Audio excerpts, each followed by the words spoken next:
Hey y'all, I hope this video finds you well. My name is Jared Rubio, and my concern in today's society is the lack of financial education being taught throughout our public education school systems. Kindergarten through 12th grade students are not nearly getting exposed to financial education to become literate in adulthood finances. An important fact that actually backs up my concern is that more than 3/4 or 75% of millennials are actually not financially literate.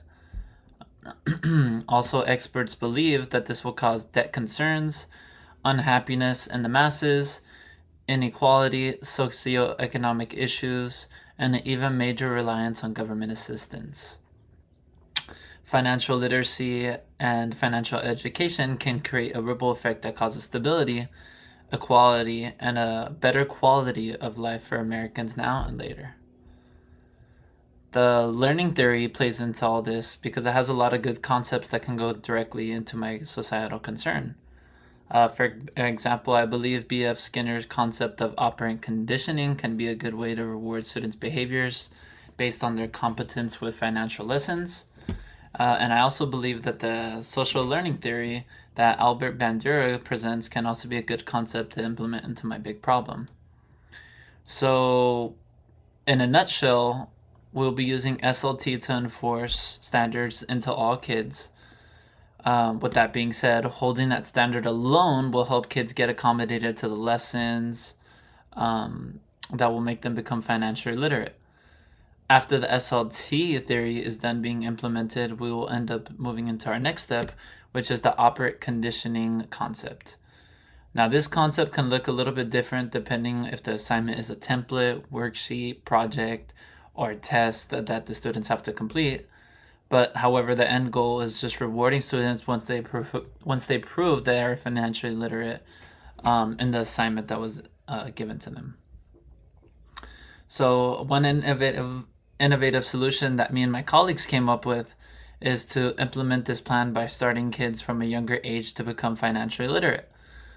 Public schools do not inhibit financial literacy in kids starting from a young age. And one of my many solutions is to implement financial or finance education in kids from a young age. This can look like giving kids fake currency and allowing them to spend money at certain stores, maybe inside and throughout the classroom. I think this would make for a fun, interactive, yet solid financial lesson plan inside the classroom for younger age students. Younger age students also need more immediate rewards rather than older age students because at younger ages, it's usually a little bit harder for them to be patient. But when students become older and hold more patience than younger students, we'll give them larger rewards after longer durations of time to teach kids on why it's important to save money.